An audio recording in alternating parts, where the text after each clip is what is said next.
കായംകുളം നഗരസഭയുടെ നേതൃത്വത്തിൽ മാലിന്യ സംസ്കരണ ശില്പശാല സംഘടിപ്പിച്ചു. മാലിന്യ സംസ്കരണ വിഷയത്തിൽ വിദഗ്ധനായ മുൻ ധനകാര്യമന്ത്രി ഡോക്ടർ തോമസ് ഐസക് ശില്പശാല ഓൺലൈനായി ഉദ്ഘാടനം ചെയ്തു. കായംകുളം നഗരസഭയുടെ നേതൃത്വത്തിൽ മാലിന്യ സംസ്കരണ ശില്പശാല സംഘടിപ്പിച്ചു. മാലിന്യ സംസ്കരണത്തിന്റെ ഭാഗമായി കൈകോർക്കാം കായംകുളത്തിനായി മാലിന്യമുക്ത നഗരം എന്ന മുദ്രാവാക്യം ഉയർത്തി കായംകുളം നഗരസഭ ശതാബ്ദി ആഘോഷ കാലയളവിൽ വിവിധ സെമിനാറുകളും ചർച്ചകളും സംഘടിപ്പിച്ചു വരികയാണ്. വർത്തമാന കാലഘട്ടത്തിൽ ഏറെ പ്രാധാന്യമുള്ള വിഷയമാണ് മാലിന്യ സംസ്കരണം. ഈ വിഷയത്തിലുള്ള ശില്പശാലയാണ് കായംകുളം മികാസ് കൺവെൻഷൻ സെന്ററിൽ നടന്നത്. മാലിന്യ സംസ്കരണ വിഷയത്തിൽ വിദഗ്ധനായ മുൻ ധനകാര്യമന്ത്രി ഡോക്ടർ തോമസ് ഐസക് ശില്പശാല ഓൺലൈനായി ഉദ്ഘാടനം ചെയ്തു. നഗരസഭാ ചെയർപേഴ്സൺ പി ശശികല സ്വാഗതം പറഞ്ഞു. ആലപ്പുഴ ജില്ലാ കളക്ടർ അലക്സ് വർഗീസ് മുഖ്യപ്രഭാഷണം നടത്തി.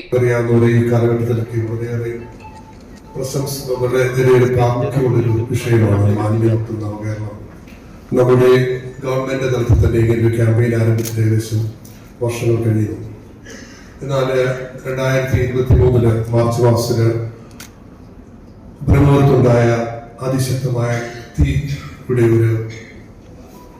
ഒരു ചൂട് പിടിച്ചാണ് മറ്റ് പ്രവർത്തനങ്ങളൊക്കെ കൂടുതൽ ഏകോപിപ്പിക്കാൻ തീർച്ചയായിട്ടും നമ്മുടെ കോടതി ഉൾപ്പെടെയുള്ള സംവിധാനങ്ങൾ ഇതിനായിട്ട് മുൻകൈയെടുക്കും. അതോടൊപ്പം തന്നെ ഗവൺമെന്റ് തലത്തിലുള്ള മുൻകൈയെടുക്കുന്നുണ്ടായിരുന്നു. തീർച്ചയായിട്ടും ഒന്നുകൂടെ ഏകോപിപ്പിക്കാൻ തീർച്ചയായിട്ടും അത് സംശയിച്ചെന്നുള്ള സംശയം പറയാൻ പറ്റും. നമ്മുടെ കേരളത്തെ സംബന്ധിച്ചിടത്തോളം കേരളത്തിലെ ആളോഹരി വേസ്റ്റ് ജനറേഷൻ ഏകദേശം 500 ഗ്രാമാണ്. കേരളത്തിലെ മൊത്തം കണക്കെടുത്ത് പരിശോധിക്കേണ്ടത് 1.5 കോടി ജനങ്ങളുടെ വേസ്റ്റ് എത്രമാത്രം ഉണ്ടെന്ന് നമുക്ക് അറിയാൻ പറ്റും.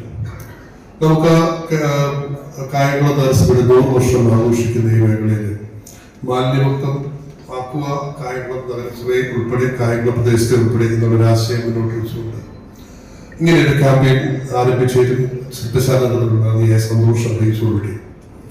നമുക്ക് വേസ്റ്റിനെ പറ്റി പറയാനുള്ള 2 വേസ്റ്റാണ് വേസ്റ്റ് നമുക്കുള്ളത്. സോളിഡ് വേസ്റ്റ്, അതോടൊപ്പം liquid waste.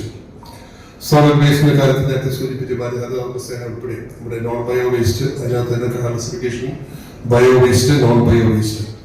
Non bio waste ഉൾപ്പെട്ട പ്ലാസ്റ്റിക് മാലിന്യങ്ങൾ നമ്മുടെ ഹരിതകർമ്മസേനയുടെ കാര്യക്ഷമമായ ഇടപെടലുകൂടി വലിയൊരു പരിധി വരെ നമുക്ക് ഇത് സോർട്ട് ചെയ്യാനും ഇത് ശേഖരിക്കാനും അതിൽപ്പടി സേവനത്തിൽ ഉൾപ്പെടെ പോയി ശേഖരിക്കാനും അത് നമ്മുടെ CKC കമ്മിറ്റി കളക്ട് ചെയ്യുന്ന RMCF, RRF വഴി CKC ഉൾപ്പെടെയുള്ള അതോടൊപ്പം പ്രൈവറ്റ് ഏജൻസികൾ ഇതിനകത്ത് പങ്കാളികളാകുന്നു. അപ്പൊ അവരുടെയൊക്കെ കർമ്മപഥത്തിൽ അവരുടെയൊക്കെ തീർച്ചയായിട്ടുള്ള ഒരു നിസ്സീമമായ പ്രവർത്തനങ്ങളിലൂടെ നമുക്ക് നോൺ ബയോ വേസ്റ്റ് പരിധി വരെ നമുക്ക്. ചേർത്തല നഗരസഭാ ചെയർപേഴ്സൺ ഷേർലി ഭാർഗവൻ, മാലിന്യ സംസ്കരണ വിഷയത്തിൽ പ്രശസ്തരായ UV Jose, K Harikumar, impact Kerala MD Subramanian, Suchitwa mission ഉദ്യോഗസ്ഥൻ Shaiju Chandran, KSW MP project director Praveenjith KB, Kollam corporation secretary Anu Jayadeep തുടങ്ങിയവർ വിവിധ സെഷനുകളിലായി ക്ലാസുകളും ചർച്ചകളും നയിച്ചു. ആധുനിക നഗര ജീവിതത്തിന്റെ ഒരു പ്രധാന ശ്രീയാണ് മാലിന്യ സംസ്കരണത്തിന് വേണ്ട പ്ലാന്റ് ഒക്കെ ഉണ്ടാവുക എന്നുള്ളത്. അങ്ങനെ യഥാർത്ഥത്തിൽ മാലിന്യത്തെ സംസ്കരിക്കുകയും അതിൻ്റെ പുനരുപയോഗം കണ്ടെത്തുകയും മലിനമായി നമ്മൾ കണ്ടെത്തുന്ന വലിച്ചെറിയുന്ന വസ്തുക്കൾക്ക് ഒരു പുനർചംക്രമണം വഴി നമുക്ക് ശാസ്ത്രീയമായി അതിനെ സംസ്കരിച്ച് എങ്ങനെ സമൂഹത്തിന് ഉപയോഗപ്രദമായിട്ടുള്ള രീതിയിൽ മാറ്റിയെടുക്കാം എന്നുള്ളതാണ് മാലിന്യ ശില്പശാല കൊണ്ട് കായംകുളം നഗരസഭ അതിൻ്റെ ശതാബ്ദി ആഘോഷവേളയിൽ ഉദ്ദേശിക്കുന്നത്. ഈ മാലിന്യ സംസ്കരണം എന്നുള്ള ഒരു ഉദ്യമം വളരെ ഭംഗിയായി അവർക്ക് ചെയ്തു കൊടുക്കുവാൻ സാധിക്കട്ടെ.